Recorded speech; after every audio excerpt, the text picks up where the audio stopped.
रात में स्क्रैप को डील को लेकर कुछ घटना हुई थी। इसमें 2 व्यापारी दिल्ली से आए थे।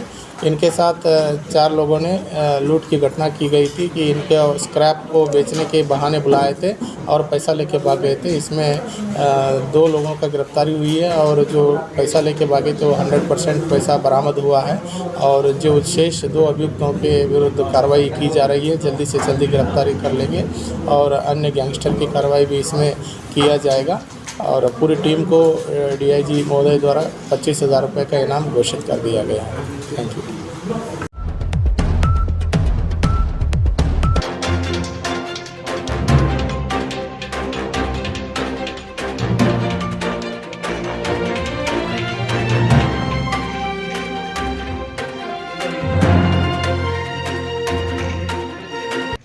मेरा नाम Sunil Rana, district Saharanpur chemist and distributor association में जिला महामंत्री। हमारे कोषाध्यक्ष हैं, हमारे जिलाध्यक्ष हैं विजय सैनी जी, हमारे सभी साथी हैं जिसमें फुटकर व्यापारी और थोक दवा व्यापारी हैं।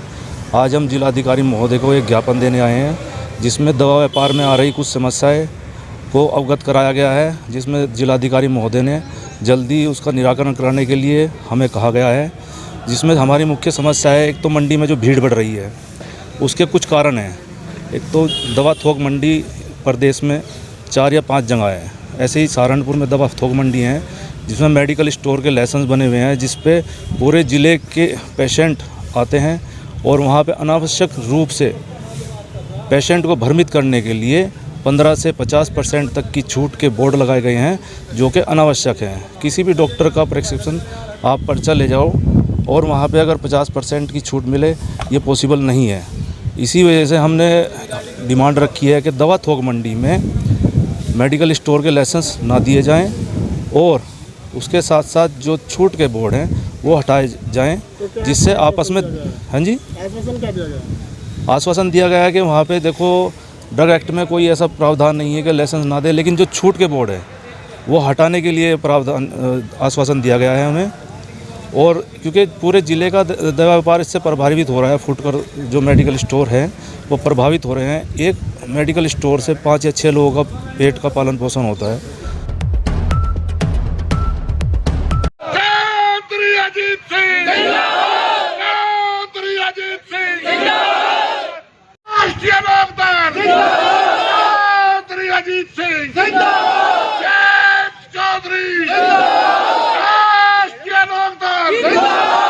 बिल्कुल बेलगाम है ना, यहाँ से अधिकारी की बात थी ना सरकार अपने कीजिए। आज राष्ट्रीय लोकदल का एक प्रतिनिधिमंडल माननीय आदरणीय जिलाधिकारी महोदय से मिलने आया था। एक वक्फ नंबर 690 है तकिए का, उसमें डिमोलेशन पर हाईकोर्ट का स्पष्ट स्टे है और मुझे मेरे संज्ञान में ये आया है कि कुछ दिन से वहाँ एसडीएम महोदय, अल्पसंख्यक अधिकारी वहाँ कब्ज़ा खाली कराने के लिए जा रहे हैं और जबकि अनिश्चित का मतलब अगली कार्रवाई तक हाईकोर्ट का स्टे है। हाईकोर्ट का जब स्टे दिखाते हैं तो उसको मानने को तैयार नहीं होते। राष्ट्रीय लोकदल इस तरह की हठधर्मी नहीं चलने देगा। अगर कोर्ट में अगर प्रशासन कोर्ट की भी नहीं मानता तो फिर किसकी मानेगा? हम इस पर आंदोलन करेंगे।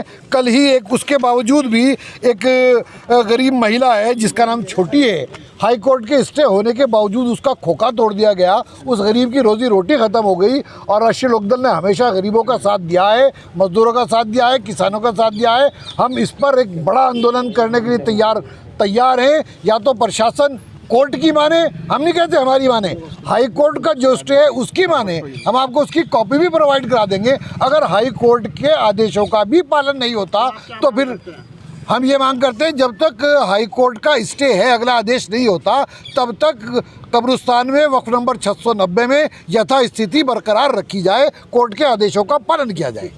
दिखा दो।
एक हुई थी। माँ शाकुंभरी देवी के दर्शन करके आते हुए कुछ श्रद्धालुओं को एक ट्रैक्टर का पलटने से काफ़ी लोग घायल हुए थे।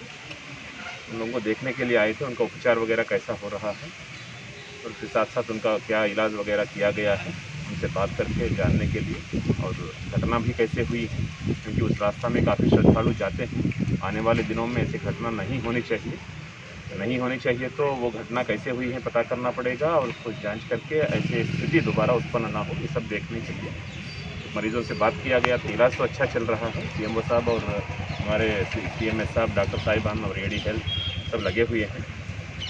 और उसका घटना के संबंध में घटना कैसे हुई है, वो ट्रैक्टर ट्राली पलट कैसे गई हैं, क्या कोई वहाँ दोनों के बीच रेस वगैरह हो रहा था, वहाँ कुछ ऐसी चीज़ हुई, कुछ मरीज के द्वारा बताया जा रहा है। उसका मजिस्ट्रियल इंक्वायरी कराएंगे, वो SDM साहब जांच करेंगे संबंधित तहसील का। इसमें सच्चाई के आधार पर उसमें कार्रवाई भी करेंगे ताकि दोबारा घटना ना हो। इसमें कितने पेशेंट के साथ हादसा हुआ है? हम 5-6 पेशेंट के साथ वार्ता किए हैं।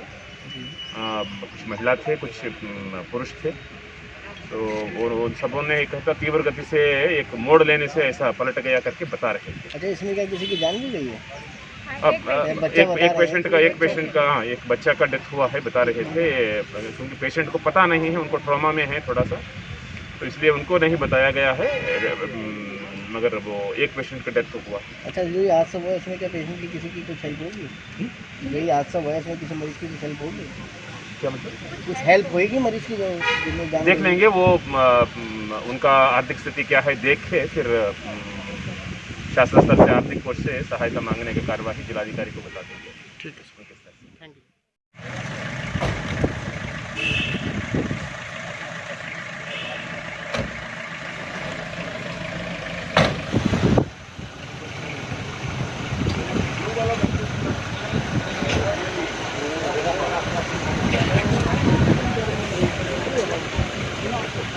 बता दो,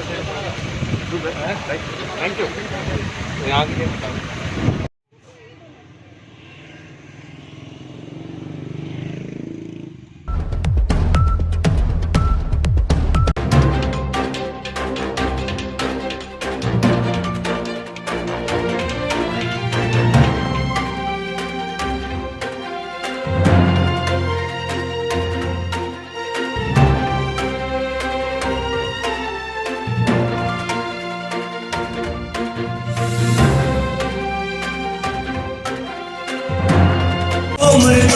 जो कान करे चंडाल का,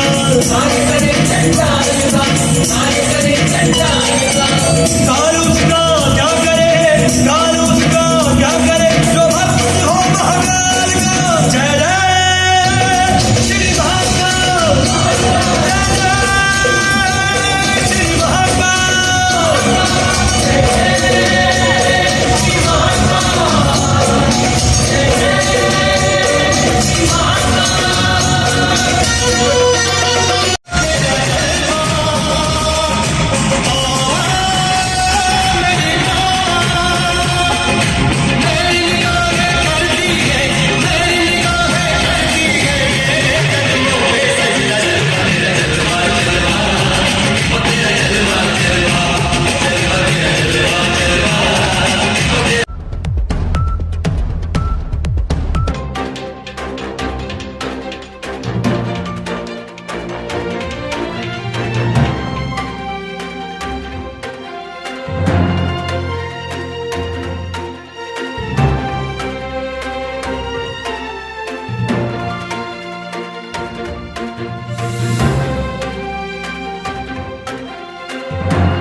उल्टा